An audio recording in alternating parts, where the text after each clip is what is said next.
नमस्कार. मी भाऊ तोरसेकर. तुम्ही बघत आहात प्रतिपक्ष.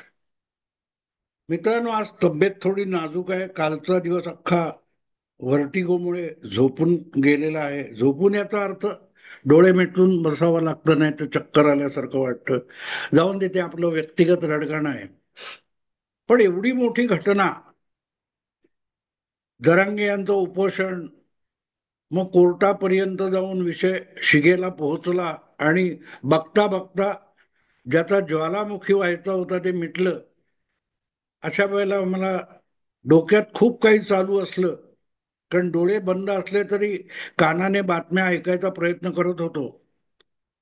तर यावर माझी प्रतिक्रिया काय, आरंभीची प्रतिक्रिया मी दिलेली होती ताबडतोब, ही कल्पनेच्या कपात जो उकळता चहा आहे त्यात बिस्किट बुडवून खायचं कसं, हा विषय जो मी केला होता, ती प्राथमिक प्रतिक्रिया होती. पण गंमत करण्यासारखा हा विषय नाहीये. हा विषय अतिशय गंभीर आहे. मराठा हा महाराष्ट्राच्या लोकसंख्येतला 30-35% एकजीव एक घटक आहे. आणि तो निराश हताश होणं हे महाराष्ट्राच्या भल्यासाठी आहे असं मी अजिबात मानत नाही. जातीपातीच्या राजकारणात रमलेल्या लोकांसाठी तो एक मराठा लाख मराठा असेल, पण माझ्यासाठी सगळे 100% मराठी हे मराठा असतात.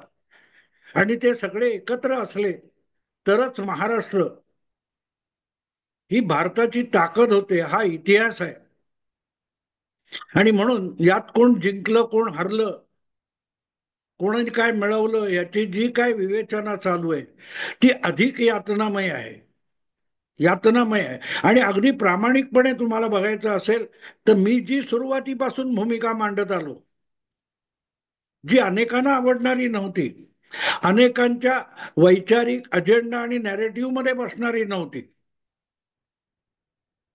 पण माझी भूमिका खरी ठरलेली आहे. आणि म्हणून याचं एक स्वतंत्रपणे विवेचन करणं आवश्यक मला वाटतं. मी देवेंद्र फडणवीस यांचा समर्थक आहे, हे कधीही लपवलेलं नाही. भाजपचा हितचिंतक आजच्या राजकारणातला आहे, हे सुद्धा मी कधी लपवत नाही. शरद पवारांच्या उचापतखोर जातीय राजकारणाचा मी कट्टर विरोधक आहे, पण पवारांच्या गुणवत्तेचं कौतुक करणारा सुद्धा आहे. आणि हे सगळं लक्षात घेतलं तर मग फडणवीसांनी बाजी मारली. राजकारणात भाजपची सरशी झाली, महायुतीच्या सरकारची सरशी झाली. आणि ते सरकार बुडवायला आपले आपले देव पाण्यात बुडवून बसलेल्यांचं थोबाड फुटलं. याचा आनंद व्यक्त करायचा की एकूण महाराष्ट्रामध्ये जे एक हताश वातावरण निर्माण होऊ घातलंय आणि जे ते दूरगामी निराश परिणाम आहेत त्याचं आनंद व्यक्त करायचा, हा यक्ष प्रश्न माझ्या समोर उभा आहे. आणि म्हणून मी हा व्हिडिओ करतोय. त्याचं शीर्षक तुम्हाला बोलकं वाटेल की जरांगे जिंकले पण मराठे हरले. हे जे काय आरक्षणाचं आंदोलन आहे त्यामध्ये जरांगे जिंकले आणि मराठे हरले, गरजू गरीब मराठे हरले. आणि त्याला पर्याय नव्हता मित्रांनो, पर्याय नव्हता. ज्या वेळेला वंचितांची लढाई लाभार्थी लढवतात तेव्हा वंचित अधिकाधिक वंचित होत जातात. हा माझाच सिद्धांत आहे. मी वारंवार माझ्या बोलण्यातून ते सांगत असतो की वंचितांची लढाई वंचितांनीच लढवली पाहिजे. म्हणून प्रस्थापित मराठ्यांकडे ढुंकूनही न बघता शिवरायांनी अगदी अडगळीत पडलेला कष्टकरी शेतकात राबणारा असा मराठमोळा मावळा गोळा केला. त्याच्या हाती शेती अवजाराच्या ऐवजी धारदार पुरुषार्थ दिला, तलवार दिली, भाले दिले आणि एक चमत्कार घडवला होता. तो लढा प्रस्थापित विरुद्ध विस्थापित असा होता. आणि म्हणून विस्थापितांची लढाई विस्थापितांनी लढवली, वंचितांची लढाई वंचितांनी लढवली, तर ती नक्की पराक्रमाकडे घेऊन जाते. ज्या प्रकारे काल परवाचं आंदोलन झालं त्याच्यातच दिसत होतं हे विस्थापित मराठ्यांचं आंदोलन नव्हतं. विस्थापित गरजू गरीब मराठे खेळवले जात होते, कठपुतळीसारखे खेळवले जात होते. 25-30 हजार गाड्या खेड्यापाड्यातून मुंबईत आणल्या गेल्या. त्यातून काय प्रदर्शन घडवलं? हे गरजू गरिबांचं आंदोलन आहे. देखावा काय तयार करण्यात आला? पण तो विषय स्वतंत्रपणे कधीतरी मांडीन. जसं 1.5 वर्षापूर्वी अयोध्येच्या प्राणप्रतिष्ठेला जाण्यापूर्वी 4-5 दिवस व्हिडिओ करता येणार नाही, तर मी जरांगेंचं उपोषण ही एक प्रदीर्घ 5-7 व्हिडिओची मालिका बनवली होती. आणि मी गेलो होतो कारण मला तिथे बसून करणं शक्य नव्हतं. तसंच ह्या सगळ्या जरांगेंच्या उपोषणाचं आणि त्यांना मिळालेल्या GRचं संपूर्णपणे पोस्टमार्टेम आवश्यक आहे. आणि ते पोस्टमार्टेम त्या GR पुरतं मर्यादित राहत नाही, तर हे आंदोलन पेटवण्यापासून भडकवण्यापासून त्यामागचं राजकारण खेळण्यापर्यंत जावं लागतं. मित्रांनो, एक गोष्ट समजून घ्या, सुरुवात कुठून झाली हे अतिशय महत्वाचं असतं. इस्रायली लोकांचा कुठला तरी सण होता आणि सगळा इस्रायल आनंदोत्सवात मग्न असताना त्या गाफीलपणाचा फायदा घेऊन गाझा पट्टीतल्या हमासच्या लोकांनी जो काय उच्छाद मांडला होता त्याचा बंदोबस्त करता करता अर्ध्यापेक्षा अधिक गाझा पट्टी बेचिराख होऊन गेली. त्यासाठी इस्रायलकडे बोट दाखवणं सोपं आहे, पण इस्रायलनी ठरवून ते केलं असं बिलकुल नाही. तुम्ही त्यांना संधी दिली, तुम्ही त्यांना उकसवलं, तेव्हा समोरच्याला प्रति हल्ला करायला जेव्हा तुम्ही भाग पडता त्यावेळेला परिणामांचा दोष त्याच्या डोक्यावर ठोकता येत नाही. ज्या प्रकारचं आंदोलन होतं, ज्या प्रकारचं राजकारण त्यातून खेळायचा प्रयत्न झाला, सगळं आंदोलन हे आरक्षणासाठी नव्हतं हे मी वारंवार सांगत आलो. महाराष्ट्र ब्राह्मण मुख्यमंत्री सहन करणार नाही ही जी जातीयवादी मानसिकता होती, त्या मानसिकतेने या सगळ्या मराठा आरक्षणाच्या आंदोलनाला कब्जा केलेलं होतं. आणि मग त्यामध्ये पुरोगामी निर्भय बनो या स्वरूपाचे जे anti BJP anti Hindutva forces आहेत ते घुसले आणि त्यांनी सगळ्यांनी तुम्हाला हरभऱ्याच्या झाडावर चढवलं. त्याचा परिणाम तुम्ही बघताय. तुमचं आंदोलन गरीब गरजू मराठ्याचं आंदोलन असलंच पाहिजे, कारण मी खेड्यापाड्यात फिरत असतो तेव्हा बघितलेलं आहे की अक्षरशः दलितांपेक्षाही आदिवासींपेक्षाही 50-60-70% मराठ्यांची अवस्था दुरावस्था आहे. आणि त्यांना आरक्षण मिळणं सवलती मिळणं आवश्यक आहे, पण त्यांच्या गरजेचा फायदा घेऊन ज्या प्रकारे प्रस्थापित आणि श्रीमंत मराठ्यांनी आपल्या ओंगळवाण्या श्रीमंतीचं प्रदर्शन या आंदोलनात घडवलं, त्याचे दुष्परिणाम त्यांना भोगावे लागणार नाहीयेत. ते उद्या पक्षांतर करतील आणि जो सत्तेत पक्ष आहे तिकडे जातील, पण त्यांच्या इशाऱ्यावर आणि त्यांनी फेकलेल्या पैशावर आंदोलनाचा जो चुथडा झालेला आहे त्याची किंमत दीर्घकाळ गरीब गरजू मराठ्याला भोगावी लागणार आहे. आणि ती माझी वेदना आहे, ती माझी वेदना आहे. कारण मराठा मी सांगतो तसा 30-35% मराठी लोकसंख्येचा घटक आहे आणि तो निराश हताश निष्क्रिय राहून चालत नाही, महाराष्ट्राला चालणार नाही. आणि म्हणून कोपर्डीच्या घटनेनंतर 8-9 वर्षापूर्वी जे मूक मोर्चे ठोक मोर्चे निघाले त्याच्याशी आजच्या ह्या आंदोलनाची तुलना करून बघा, मग तुम्हाला कळेल मी याला थैमान का म्हणतोय. कुठेही गडबड नाही, कुठेही राजकारण नाही, अशा परिस्थितीमध्ये 2017चे मूक मोर्चे, ठोक मोर्चे, क्रांती मोर्चे निघत होते. काय 50-57 पर्यंत मोर्चे निघाले आणि प्रत्येक मोर्चाचं जगभर कौतुक झालं. आंदोलन किती शिस्तबद्ध असावं, किती शांततामय असावं, याचा एक अजब प्रयोग मराठ्यांनी घडवला. त्याच मराठ्यांवर आज मुंबईत धुमाकूळ घालणं, धुडगूस घालणं, असा शिक्का बसणं, याच्या वेदना अधिक आहेत. आणि त्या सगळ्याला मनोज जरांगे नावाचा एक माणूस जबाबदार आहे. आणि परत सरकारने त्याच्या हातात काय GR म्हणून कागद दिला असेल तर मनोज जरांगे नक्की जिंकलेले. पण मनोज जरांगे जिंकताना गरीब गरजू मराठा मात्र अतिशय वाईट परिस्थितीत हरलेला आहे. कारण त्याच्या हाती काहीही लागलेलं नाही, किंबहुना ते लागणार नाही. हेच मी गेले 1.5-2 वर्ष परत परत परत परत सांगत आलोय. पण मी तेव्हा मराठ्यांचा विरोधक, अनाजी पंत अशा बामण असणार ह्या शिव्या सगळ्या ऐकलेल्या आहेत मी. माझ्याकडे कॉमेंट बंद आहेत, पण इतरत्र जाऊन मला शिव्या शाप देणारे मी वाचत असतो, बघत असतो. पण आज नुकसान माझं झालंय का? नाही झालंय मित्र, नाही झाले.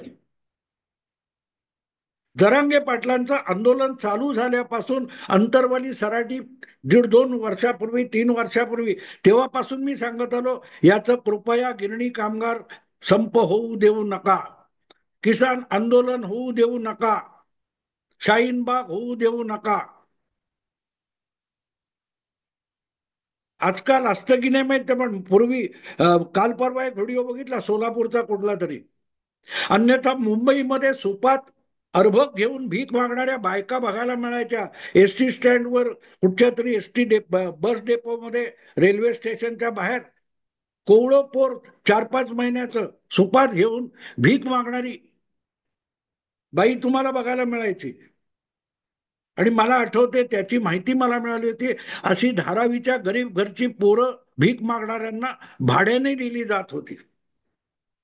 तुमच्या मनातल्या सहानुभूतीचा फायदा उठवण्यासाठी आणि त्यातून पैसे कमावण्यासाठी हा जो उद्योग चालतो, त्यापेक्षा काल परवाचं आंदोलन बिलकुल वेगळं नव्हतं. गरजू, गरीब, लेकरं हे शब्द वापरले जातात. मुंबईत नंतर साफसफाई करताना अनेक ठिकाणी भाकऱ्यांचे ढीग मिळाले, कचऱ्यात फेकून दिलेलं अन्न मिळालं. हा माज जेव्हा दाखवला जातो, तेव्हा आरक्षणाविषयी असलेली सहानुभूती जमीनदोस्त होत असते. आणि ज्याला एकमेव माणूस जबाबदार आहे, ज्याचं नाव मनोज जरांगे पाटील आहे. कुठे महिला पत्रकारांची छेडछाड झाली तर आमचे लोक नव्हते, आमच्यात घुसलेले होते, तुमचे लोक नव्हते. तर मग ते आले कसे? तुम्ही बोलवलेल्या आणि जमवलेल्या गर्दीत कोणतरी घुसून काहीतरी करतो, त्याची जबाबदारी जो घेत नाही तो नेता कसा असतो? अंतरवली सराटीमध्ये ज्या पोलिसांनी लाठीमार केला, ते लाठीमार सुद्धा करणारे पोलीस आमचे नव्हते असं तेव्हाचे गृहमंत्री देवेंद्र फडणवीस म्हणू शकत होते. कारण लाठीमार करणारे पोलीस आमचे नाहीत, बंदोबस्त करणारे आमचे. यापेक्षा जरांगे पाटील यांचं वक्तव्य काडी मात्र वेगळं नाहीये. कारण एकदा पोलीस फौजफाटा म्हटला, त्याच्या अंगावर गणवेश आला, त्याला बक्कल आणि नंबर आला, की त्या प्रत्येकाची जबाबदारी जशी पोलीस आयुक्त, DYSP किंवा गृह खात्यावर असते, तशी आंदोलन बोलवल्यानंतर, आंदोलन पुकारल्यानंतर आंदोलनात येणाऱ्या गर्दीतल्या प्रत्येक माणसाची जबाबदारी नेत्यावर असते. ते आमचे नव्हते, ते घुसलेले होते.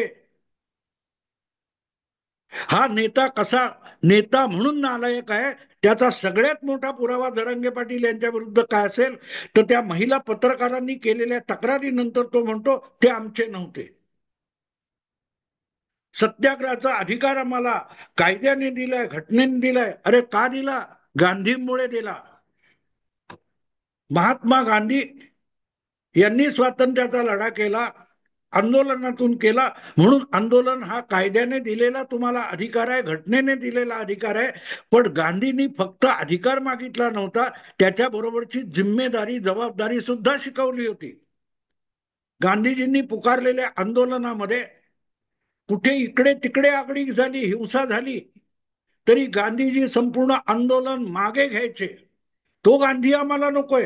अधिकार देणारा गांधी पाहिजे, पण जबाबदारी देणारा गांधी नको. असा नेता असू शकत नाही.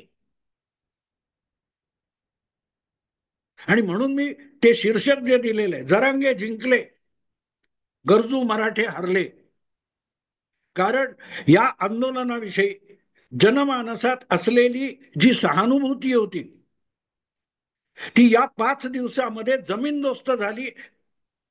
आणि ते जितकं बेशिस्त वागत होतं, जितकं धुडगूस घालत होतं, त्याचं समर्थन करणारे जे युट्यूबर होते, जे पत्रकार होते, जे त्या धुमशान घालण्याला पुरुषार्थ ठरवत होते, त्या प्रत्येकाने त्या आगीत तेल ओतलं. त्या प्रत्येकाने मराठा आंदोलनाविषयी, मराठा आरक्षणाविषयी असलेली सहानुभूती कमी कमी कशी होत जाईल आणि मराठा आंदोलन बदनाम होण्यासाठी कसा हातभार लागेल, त्यासाठी जवळचं प्रोत्साहन देण्याचं काम केलं. त्यामुळे जरांगे पाटील एकटे हरलेले नाहीत. ज्यांनी ज्यांनी त्यांच्या चुकीच्या मागण्या, चुकीचे आग्रह, चुकीचा अट्टाहास आणि चुकीची अरेरावी यांचं समर्थन केलं, त्या प्रत्येकाने मराठ्यांची द्रोह केलेला आहे. मराठ्यांच्या प्रामाणिक खऱ्या मागणीला मातीमोल करून टाकलेलं आहे. ज्या प्रकार मराठी मुंबईत पण आहेत. कोर्टाने तुम्ही दिलेला शब्द पाळला नाहीत, पुढच्या वेळेला कोर्ट तुम्हाला दारात उभं करेल का विचार करा. वकील तुमचा शब्द देतो कोर्टामध्ये आणि तो जर पाळला जात नसेल तर पुढच्या वेळेला कोर्टात तुमची बाजू मांडायला कुठला वकील उभा राहणार आहे. हा, सगळं फसल्यानंतरचे काही वकील असतात की मी मेसेज देण्यापूर्वीच गेम संपलेला होता, मग मेसेज कधी देणार, तर 2 महिन्यांनी देणार होता. सगळं जग जेव्हा वेधून मुंबईच्या आंदोलनाकडे बघतंय तेव्हा तुम्ही मेसेज देण्याचे काय ढेकर देत बसला होता. हे असले लोक ज्यांनी तुम्हाला चढवलं चढवलं चढवलं आणि तोंडघशी पडल्यानंतर तेच तुमच्यावर दोषारोपण करतात.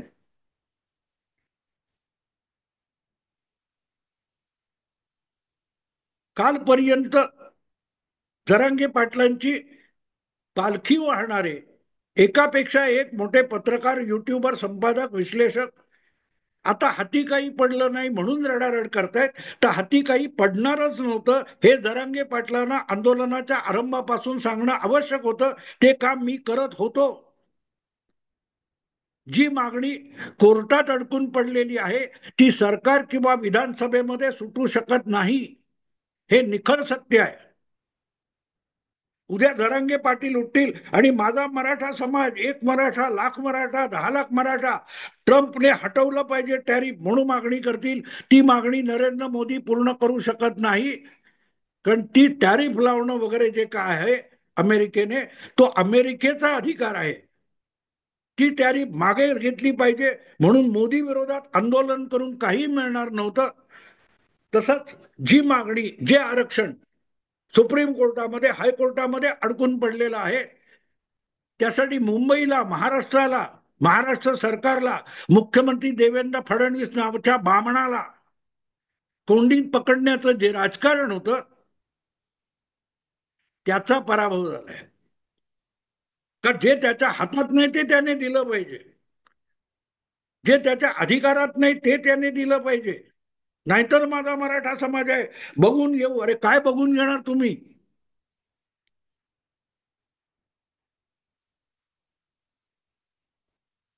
तुम्ही बदनाम करून टाकून आंदोलन. आणि आंदोलन बदनाम होण्याशी मला कर्तव्य नाही. मला दुःख आहे ते आजही खेडोपाडी पसरलेला, काबाड कष्ट करणारा गरीब गरजू मराठा आणि त्याची जी पोरं आहेत त्यांच्या मागणीला, न्याय्य मागणीला, हक्काच्या मागणीला काळीमा फासण्यापर्यंत येऊन हे आंदोलन थांबलं. आणि तरीही त्याच्यावरच्या पोळ्या भाजून घेणाऱ्यांचं राजकारण संपत नाहीये. आणि म्हणून मी ज्याचं समर्थन करतो तो देवेंद्र फडणवीस त्यांनी बाजी मारली असली तरी त्याच्या आनंदापेक्षा सामान्य गरजू आणि गरीब मराठ्याचा आरक्षणाचा विषय हा थंड्या बस्त्यात जाऊन पडला याची वेदना अधिक आहे. हा विषय संपणारा नाही, हा अधिक अधिक समजावला पाहिजे. कारण जोपर्यंत तो गरीब काल येऊन तिकडे धिंगाणा करणारी पोरं होती ती गरीब घरचीच होती. कोणीतरी टेम्पो दिला, कोणीतरी बस दिली, कोणीतरी खाऊ पिऊ घातलं म्हणून पिकनिक केल्यासारखी नाचली. नुकसान त्यांचं झालेलं आहे. असो मित्रांनो, अधिक नंतर नंतर बोलणार आहे. आवडलं लाईक करा, शेअर करा आणि प्रतिपक्षाला सबस्क्राईब करा. नमस्कार.